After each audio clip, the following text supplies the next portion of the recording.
Assalamualaikum warahmatullahi wabarakatuh. Selamat sore buat teman-teman sekalian. Pada sore hari ini saya ingin sedikit memberikan sharing terhadap peluang industri sawit di masa yang akan datang. Nah, ini isu menarik industri sawit kita, di mana industri sawit kita itu adalah penunjang selain migas, ya, untuk terus menguatkan ekonomi Indonesia. Nah, dalam hal ini pertama sekali kita harus melihat apa sih peluang yang akan kita bisa lihat ke depan ini untuk mendapatkan di mana industri sawit bisa terus berkembang dengan pesat. Jika kita lihat data, ya, data sawit Indonesia, ya, dari tahun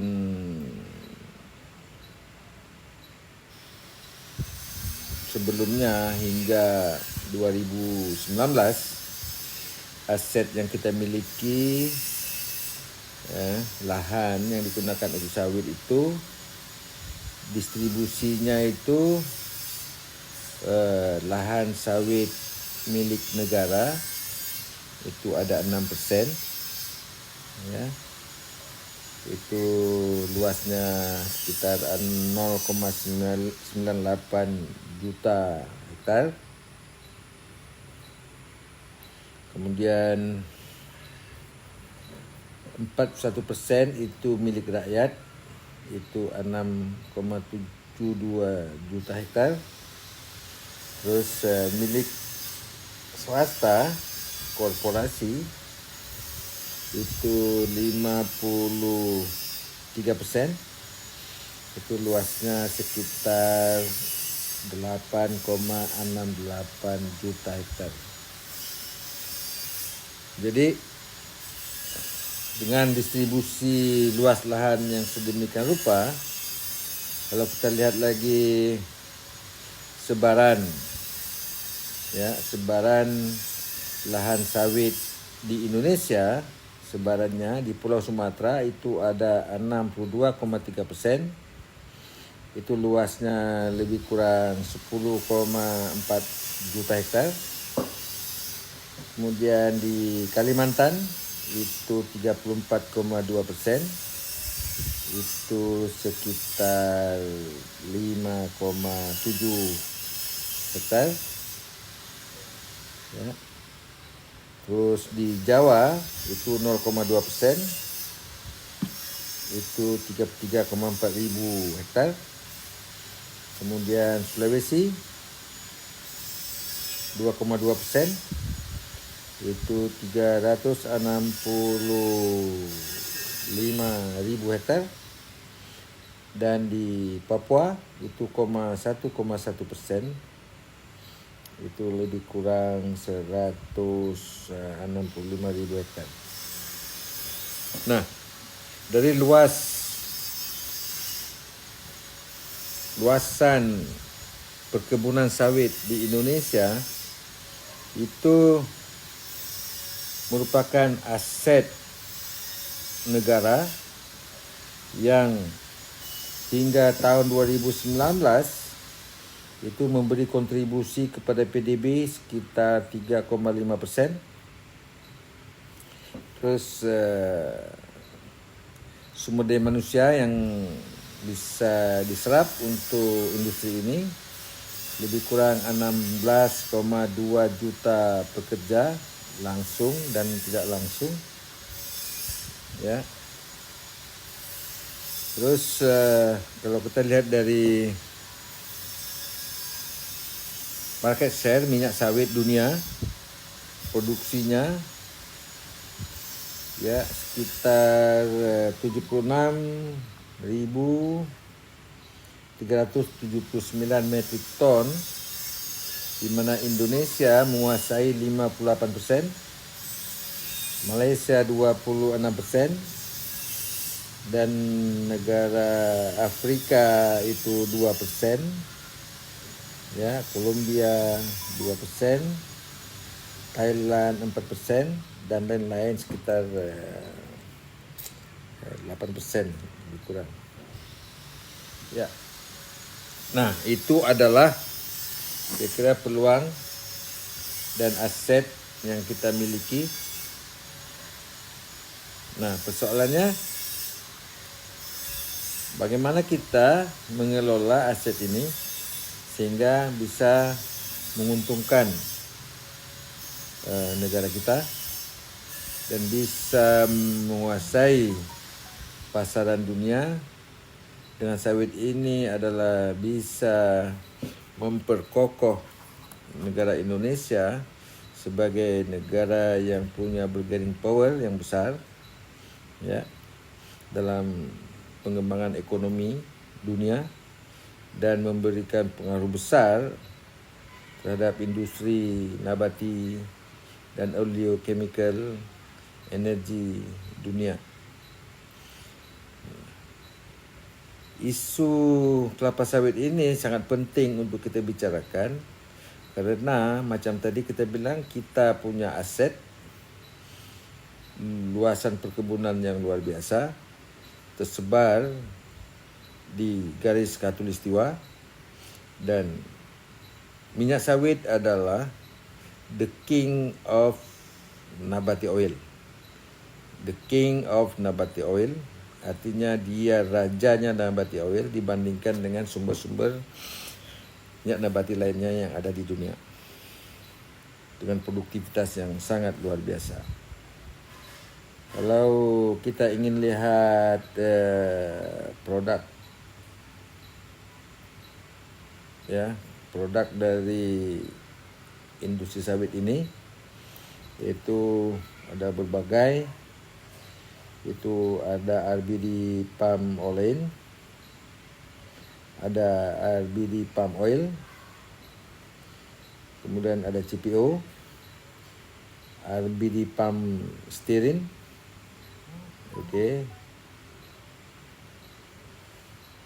ada cangkang kernel sawit,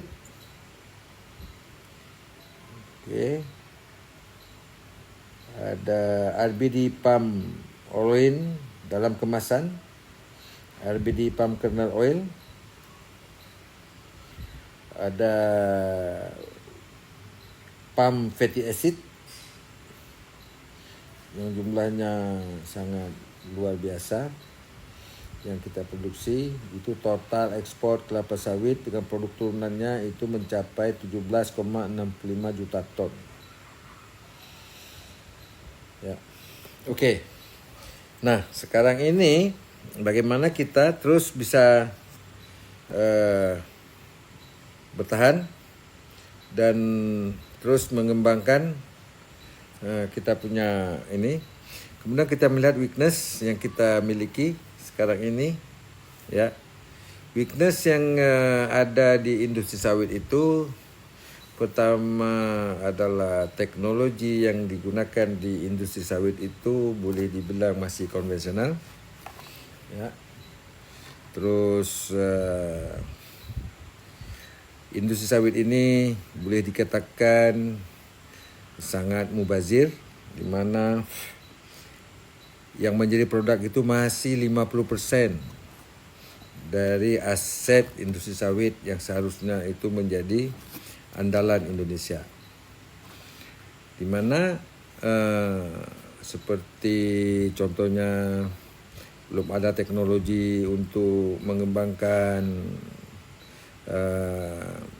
memproduksi tandan kosong sawit, belum ada teknologi untuk memproduksi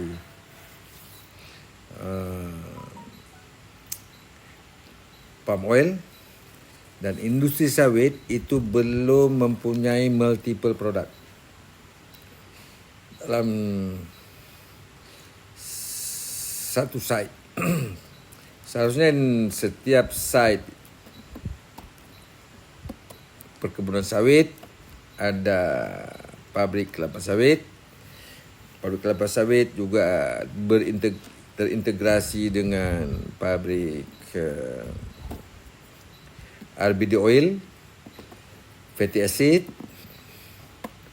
di dalam satu komplek, sehingga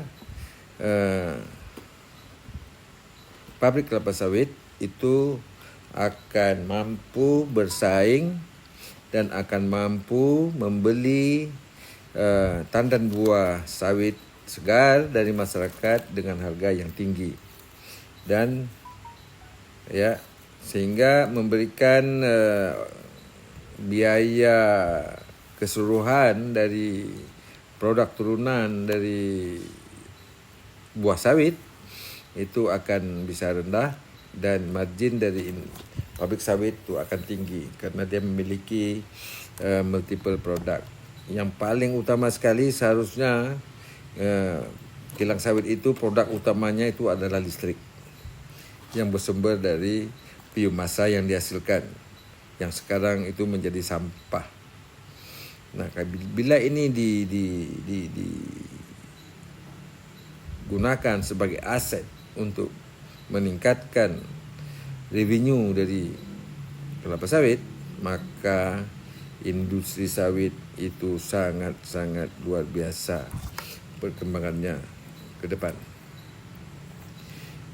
Nah, bila kita lihat dari kekuatan yang ada, ya kekuatan industri sawit itu adalah punya hamparan kebun sawit di garis khatulistiwa, tersebar dari pulau-pulau di 17.000 pulau yang ada di Indonesia, ya, dengan sumber daya manusia dengan umur produktivitas yang masih muda. Persentase umur kerja produktivitas itu hampir 65%. Jadi masa depan Indonesia itu sangat-sangat luar biasa. Ya. Jadi peluang-peluang ini, ya, kekuatan yang ada ini lah yang seharusnya akan mendorong industri sawit itu lebih baik lagi ke depan. Ya. Dan industri sawit seharusnya punya bargaining power yang tinggi dan bisa menentukan harga sawit itu untuk meningkatkan ekonomi Indonesia, untuk mesejahterakan petani sawit dan seluruh rakyat Indonesia. Ya. Nah, bagaimana caranya untuk kita menuju ke sana? Ya, menuju ke sana. Itu pertama kita coba melihat potensi ataupun perbaikan dalam mengelola kebun sawit. Apa yang harus dilakukan adalah kita harus melakukan reinventing dan membuat inovasi, ya. Kemudian melakukan rebranding di kebun sawit.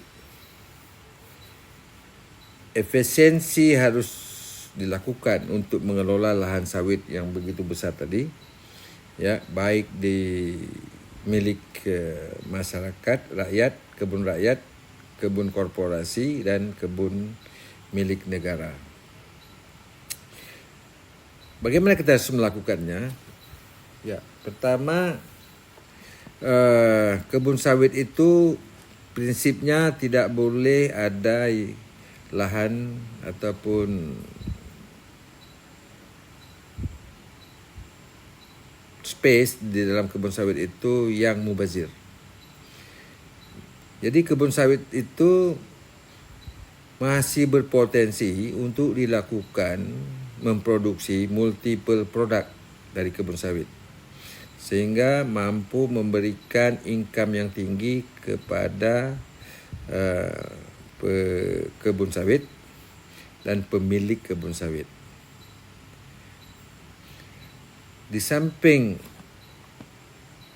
tanaman utama yang ada di kebun sawit adalah tanaman sawit yang akan berumur produktif hingga 25 tahun, ya, mulai menanamnya MT0 sampai dia berproduksi 25 tahun. Hal yang paling penting yang terlupakan oleh petani sawit atau pemilik kebun sawit adalah melupakan tentang kesehatan tanah yang ada di kebun sawit. Kesehatan tanah sawit inilah yang paling memberi kontribusi terhadap produktivitas buah sawit. Selama ini apa yang dilakukan oleh petani sawit, korporasi sawit, mereka memberi doping kepada tanaman sawit. Pemupukan yang berupa doping, yaitu pupuk sintesa dari sumber energi gas alam, dan itu bahan kimia, ya, urea yang diberikan ke tanaman sawit. Kenapa itu doping? Apabila diberi dia berlebihan, maka akan menyebabkan kerusakan, kematian pada tanaman. Bukan malah meningkatkan produksi, malah merusak metabolisme tanaman untuk menghasilkan tanaman yang sehat, buah yang sehat. Nah, ini harus diganti dengan bagaimana kita menyehatkan tanah. Menyehatkan tanah di kebun sawit. Dengan menyehatkan tanah di kebun sawit, artinya tanah itu akan memproduksi nutrisi pupuk yang diperlukan oleh tanaman sawit. Itu satu masalahnya. Oke. Kemudian di kebun sawit itu ada aset yang penting, seperti chipping batang sawit, seperti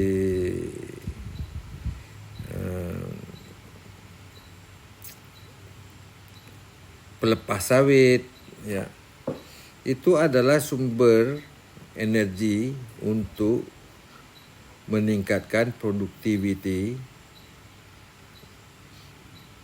tanaman sawit sebenarnya. Tapi apa yang dilakukan selama ini, chipping, pelepas sawit dan sebagainya, itu hanya diletakkan di atas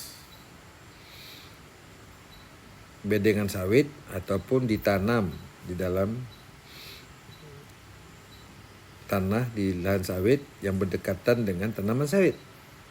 Apa yang terjadi adalah ini merupakan substrat yang paling bagus untuk pertumbuhan jamur yang menjadi musuh tanaman sawit seperti Ganoderma. Dan ini malah kontraproduktif terhadap produksi sawit. Kemudian apa yang harus dilakukan, ya? Apa yang harus dilakukan agar tanah di kebun sawit itu bisa sehat, semua tanah di muka bumi ini itu perlu mengandung namanya karbon, fix karbon, itu paling minimal 5 ton per hektar. Karbon ini adalah berfungsi untuk tempat tinggal mikroorganisme, di mana mikroorganisme bisa berkembang, beraktivitas, sehingga siklus nitrogen secara alamiah bisa berlangsung, siklus potasium bisa berlangsung, siklus fosfor secara alamiah bisa berlangsung dengan aktivitas mikroba yang ada di dalam karbon. Dan kenapa mikroba bisa hidup di dalam karbon? Karena karbon ini adalah media penyimpan air yang paling efektif. Karbon aktif yang ada di dalam tanah itu mampu menyimpan air dalam jumlah yang sangat besar. Sehingga tanaman sawit itu tidak pernah akan ada kekurangan air bila tanah tersebut mengandung karbon 5 ton per hektar. Nah, pupuk yang harus kita lakukan bukan untuk tanaman. Pemupukan yang harus dilakukan adalah pemupukan organik untuk meningkatkan aktiviti mikroorganisme di dalam karbon, di dalam tanah, untuk dia meningkatkan growth rate-nya, sehingga kerja siklus nutrisi tadi bisa cepat dan menghasilkan banyak nutrisi untuk kebutuhan tanaman. Nah, dengan demikian apabila tanah tersebut sehat, ada mikrobanya, porositasnya bagus, menyimpan air yang banyak, sehingga pada saat musim kering itu tanaman sawit itu tetap bisa tumbuh dan berproduksi tanpa harus berhenti karena kekurangan air, karena airnya tersimpan dengan baik dengan laju penguapan yang sangat rendah, itu bisa mampu memenuhi kebutuhan air yang diperlukan oleh tanaman sawit. Apabila ada serangan hama seperti Ganoderma, maka harus diberikan yaitu biofungicide. Biofungicide itu bisa diproduksi sendiri di pabrik sawit. Pupuk organik, biofertilizer broad culture juga bisa diproduksi di kilang sawit, di pabrik sawit sendiri, tanpa harus mengimpor ataupun membeli dari luar pabrik sawit. Ini yang harus dilakukan. Dengan kita memberikan karbon di dalam kebun sawit, itu malah tidak ada tanah yang tersia-sia, di mana kan jarak tanam antara sawit itu sendiri, tanaman sawit itu 9 meter. Berarti 9 meter di tengahnya itu adalah kosong. Dan ini bisa tumbuh tanaman cover crop, baik tanaman sayuran ataupun kacang-kacangan dan sebagainya yang bisa menghasilkan income kepada pekerja sawit di kebun sawit. Bisa menanam ikan lele, ikan gabus dan sebagainya di antara batang sawit, dan bisa memelihara ayam, kambing, lembu, bahkan rusa di dalam kebun sawit, dan ini memerlukan income yang besar untuk pengelolaan kebun sawit yang ada di Indonesia. Dan ini semua adalah sumber protein yang bisa meningkatkan kesehatan, meningkatkan pangan, sumber pangan bagi rakyat Indonesia. Bayangkan aja sekian puluh juta ya kebun sawit yang ada. Kalau ini dilakukan, maka sumber protein untuk rakyat Indonesia itu akan terpenuhi. Bahkan surplus dari kebutuhan Indonesia kita bisa ekspor sebagai barang komoditi untuk meningkatkan devisa negara.